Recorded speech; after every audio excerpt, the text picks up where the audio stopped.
这辆从香港对面的深圳开过来的宝马七系，大哥说去工地收工程款的路上，不小心经过了一个大坑，前减震突然砰的一声就趴窝了，保险公司不予赔付。车主咨询了 4S 店，4S 店给出的方案是前面2条一起更换，总价格是4万左右，同时还要等3天配件到期才能交车。大哥晚上还要用车，等不了那么久。好在之前看过我专业维修减震的视频，是通过视频下方联系我直接过来。下面就看我们是如何把减震修复回去的。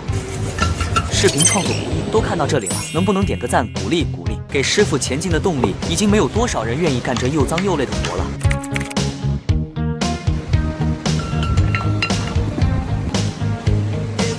接着师傅会按照原厂的标准将减震组装在一起，只需要1盏茶时间就能搞定。